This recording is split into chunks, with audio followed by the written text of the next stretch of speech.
So basically, what I've been doing with my days is worrying about whether I've lost weight or not, which I seem to be consistently losing weight slowly as I eat less food or cut certain foods out, and/or. So I've been eating 3 meals, like at least half the days this week, maybe all of them. Not really meals; they're kind of like snack meals. At least 2 of them are meals, and then one of them's kind of like a snack. Like, I ate a pancake at lunch. I ate oatmeal with, what did it have in it? Banana in the morning. I put blueberries in the pancake. And tonight I'm eating potatoes. 2 potatoes. They're kind of mid-sized russet potatoes. But I seem to be losing weight. Very happy about that. I did this thing for 2 months. I literally did not, maybe I messed up twice, but I did not eat the third meal of the day. That made me very hungry for 6 hours for 2 months. I didn't like that. So I'm starting to eat the third meal again. And I'm still losing weight, so I think I'm okay. But that helped me lose I don't know, 10 or 15 pounds doing that. So, I'm not absolutely sure why I'm losing weight right now. I mean, I took a hot walk in the sun because I started eating 3 meals again, right? Even though they're not that big of meals. But, took a long hot walk in the sun yesterday. It was probably 15 minutes, then I was in the store for 10-15 minutes total. I went to 2 stores. Today I took a less long walk, 20 minutes to the park, and then I saw some people at the park setting up for an event they were going to do, and I thought, it just occurred to me how boring this message might be. Hopefully not. Yeah, they're setting up for an event, and I asked one of the women, I'm like, is this an event? And she said, yeah, it's, and I said, what is it? And she said, it's, go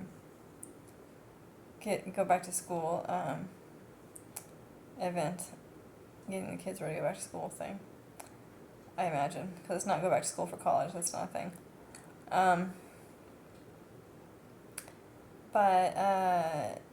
Yeah, so I just kind of walked away because I don't have my kid with me anymore, so I felt like I would be out of place, but maybe that wasn't true.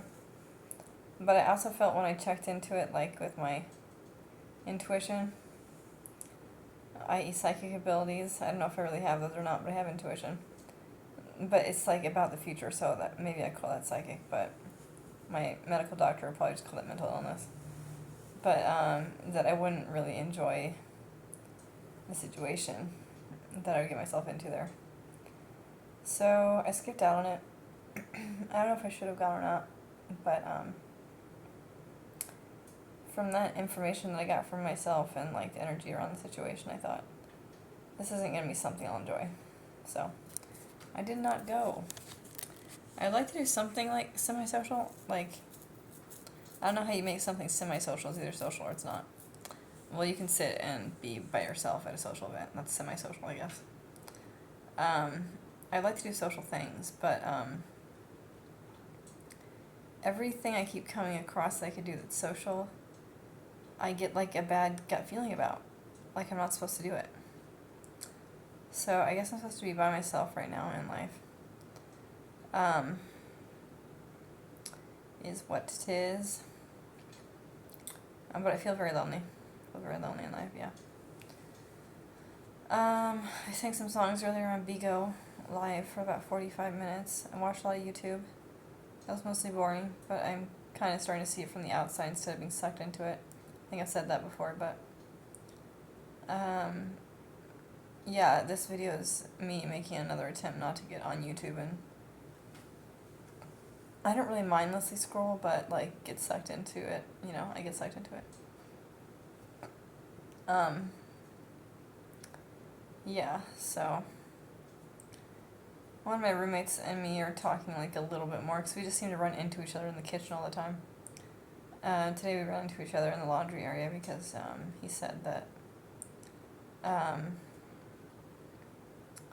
something was up with the washing machine, so he wasn't sure it was drying my clothes or not. So that was nice of him. It'd be nice to have some sort of person I know in this house. I remember my first, like, take on him was, like, some sort of judgment, like, because he's the same age as a guy I dated 3 years ago, 4 years ago now. Yeah, 4 years ago. Who was 30 years older than me, so this guy's probably in his 60s or 70s. I'm 36, so he'd have to be,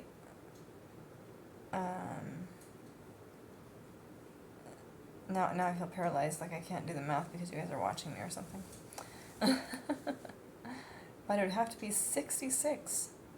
But I'll be 37 soon, so. I finally got a couple things done. I got, figured out how to get my birth certificate without having to send in a whole other slew of forms, because they found it in the right county, so that's good. And it was pretty tricky because they couldn't find it, like, in the county I originally sent the application to for a birth certificate.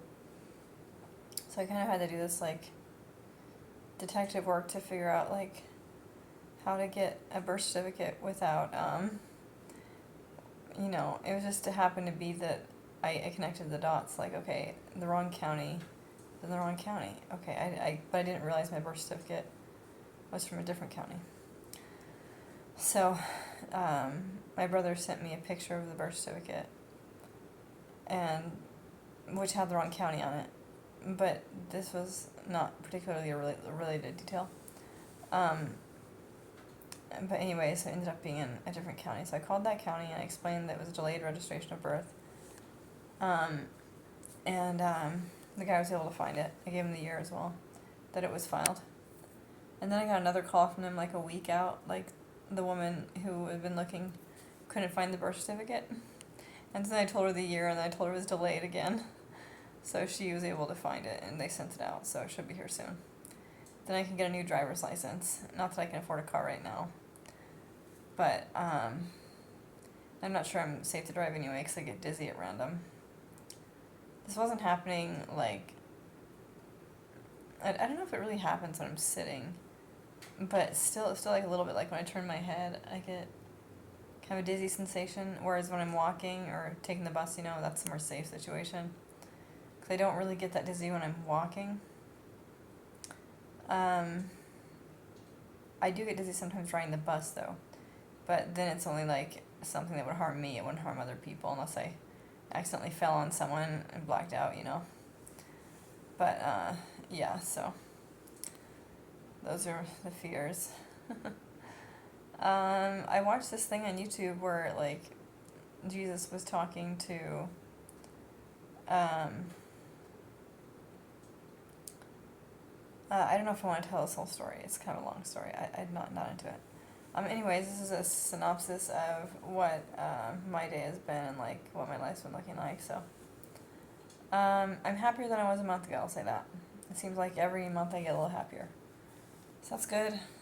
I had some sort of depressive moments recently, but I realized I do really need to take my sleep meds because I put it off for like an hour last night and I tried to just go to sleep natural.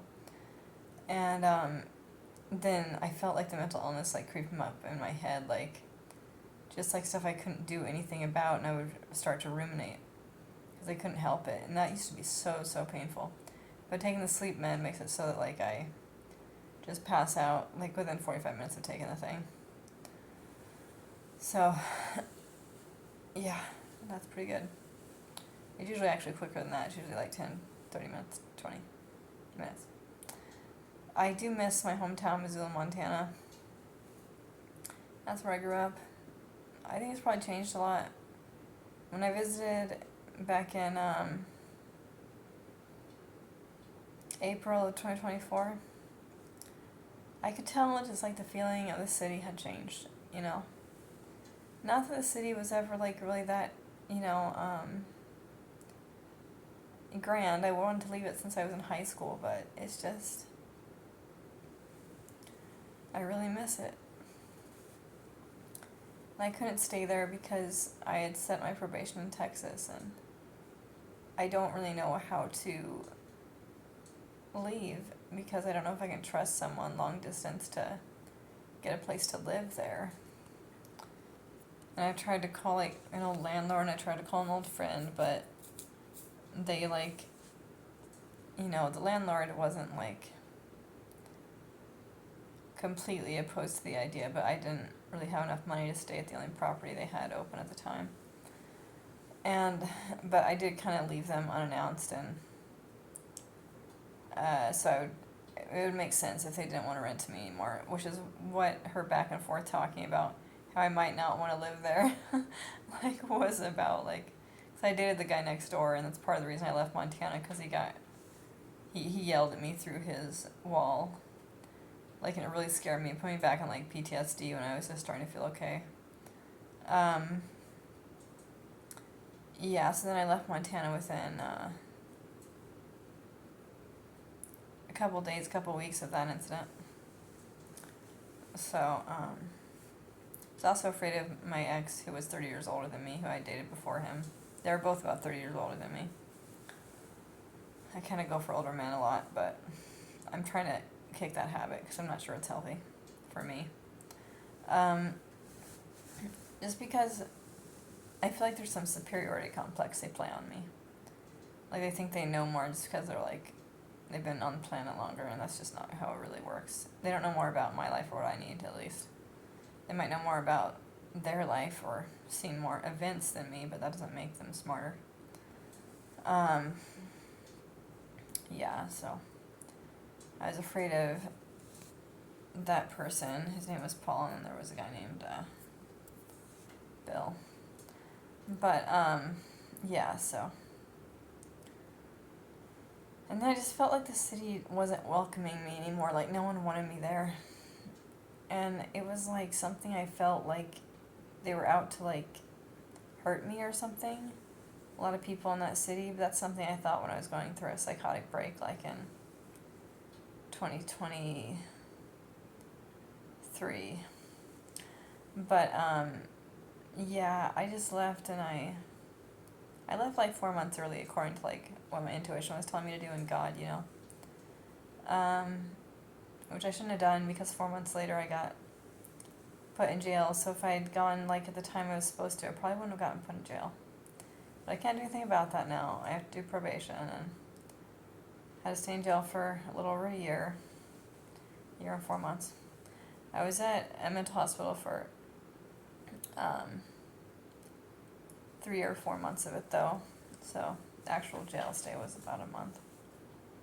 And they sent me to another mental hospital at a different time. It's not on record for some reason, but it's whatever. That just made it less paperwork that I had to send to Social Security to get my SSDI back, but because they stop it when you go to jail, but then you can just get it back afterwards. You don't have to reapply or anything.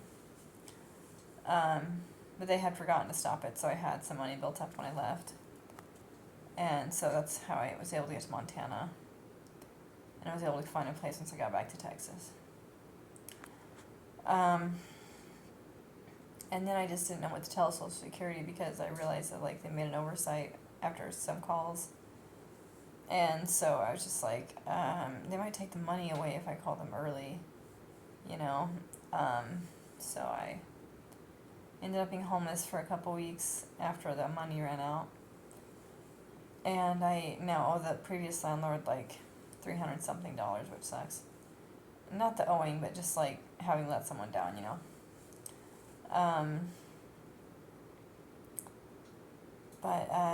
Yeah, so went to a bunch of mental mental hospitals last year. Toward the end of the year, I've probably been to 4 or 5 mental hospitals within the last year. One of them was a repeat of one hospital, but I just felt like I needed extra help and stuff, so I brought myself there, and I guess that was a brave thing I needed to do. But now I'm not really suicidal anymore, so I don't need to check myself into those places. I feel like I still need help, but I don't know what help that is, and I'm seeing a counselor now, but I'm not sure I trust her. Meaning I don't. And I'm not sure it's good for me to be seeing her, but I'm trying to force myself to do it because I think it will help. And she wanted to book me out 2 weeks instead of 1 last time, and I wondered why. So I feel paranoid about that, like she doesn't really want to see me or something. Yeah, I keep watching these like YouTube channelers, and they keep saying my life is just about to get better, which is something I feel too when I walk out in nature. Just like makes me almost cry, but like the leaves speak to me, and the glades or whatever they were by the little channel that runs through close by the park. They would like blow in the breeze and seem like they were telling me something, which I thought was that life is going to get better and like it'll all be okay. But they were more like portending to an actual future that was going to be like glorious for me. They cut them down today, which made me so sad. I walked past. I had put some icy hot on my back, so I guess I didn't know this, but for me, it was like that took the sting of the like high heat away. It just made my back like kind of burn, but mostly cold. It was back and forth, but it was like I was able to walk in the sun without water for like 20, 30 minutes, something like that. And then I got some water at the park. But, yeah, 'cause I didn't bring my water bottle. But, okay, I'm about done with this talking, but thanks for listening, everybody. Okay, bye.